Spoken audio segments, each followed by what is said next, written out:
अस्सलाम वालेकुम रहमतुल्लाहि व बरकातुहू। दोस्तों, एक भाई ने सवाल किया है कि हज़रत ये बताइए कि अगर कोई बंदा रोज़ा तो रखता है लेकिन अगर नमाज़ें नहीं पढ़ता है, यानी पाँचों वक्त की नमाज़ें नहीं पढ़ता है ना, या नमाज़ें पढ़ता है लेकिन एक दो वक्त की नमाज़ें पढ़ता है, या तरावी की नमाज नहीं पढ़ता, तो ऐसी कैफ़ियत में उसका रोज़ा होगा या फिर नहीं होगा? तो आज की इस वीडियो में हम यही आपको बताने वाले हैं। बस आपसे गुजारिश है, वीडियो को आप आखिर तक देखिएगा। वीडियो अगर आपको पसंद आती है, लाइक करने के साथ साथ चैनल को ज़रूर सब्सक्राइब कर लीजिएगा। दोस्तों, आपको ये बता देना चाहता हूँ कि हर इबादत अपनी जगह पर अलग अलग तौर पर फ़र्ज़ है ना। नमाज ये उसके वक्तों पर जिस पर फ़र्ज़ है उस पर ज़रूरी है पढ़ना। रोज़ा जिस पर रखना ज़रूरी है, फ़र्ज़ है, उसको रखना पड़ेगा उसके वक्त पर, यानी रमज़ान के वक्त में।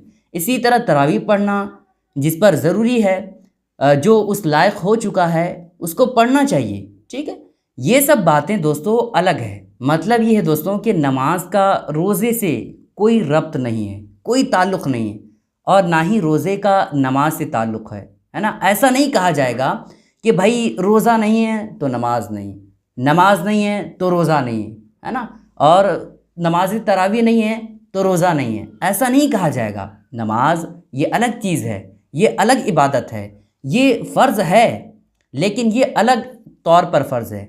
रोज़ा फ़र्ज़ है लेकिन ये अलग तौर पर फ़र्ज़ है ना।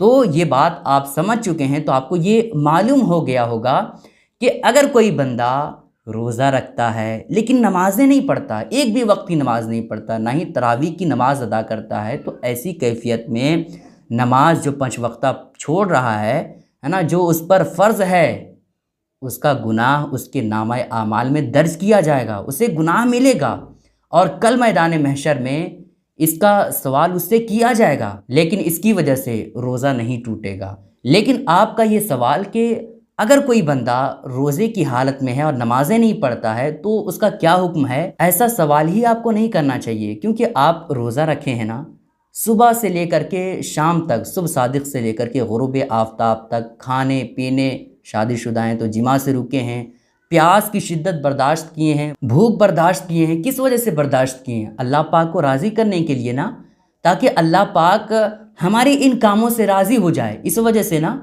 तो यार सोचें तो, अगर आप रोज़े रख रहे हैं, नमाज़ें नहीं पढ़ रहे हैं, नमाज तरावी अदा नहीं कर रहे हैं, तो ऐसी कैफ़ियत में अल्लाह पाक राज़ी नहीं होगा आपसे, अल्लाह पाक आपसे खुश नहीं होगा। बल्कि आप जहाँ रोज़ा रख रहे हैं वहीं पे आप नमाज़ें पढ़ें, नमाज तरावी पढ़ें, है ना। ये सारे काम जो है, जो नेक काम है, जो आप पर फ़र्ज़ है, वो भी आप करें। ख़ुलासा कलाम ये दोस्तों कि अगर कोई बंदा रोज़ा रखता है लेकिन नमाज़ें नहीं पढ़ता है, तो नमाज़ें ना पढ़ने की वजह से उसका रोज़ा नहीं टूटेगा, लेकिन उसका गुनाह उसके नामा आमाल में लिखा जाएगा। दोस्तों, आपसे गुजारिश है कि इस क्लिप को अपने तमाम साथियों के साथ ज़रूर शेयर करें ताकि सारे लोगों को ये बातें मालूम हो जाए। अस्सलाम वालेकुम रहमतुल्लाहि व बरकातुहू।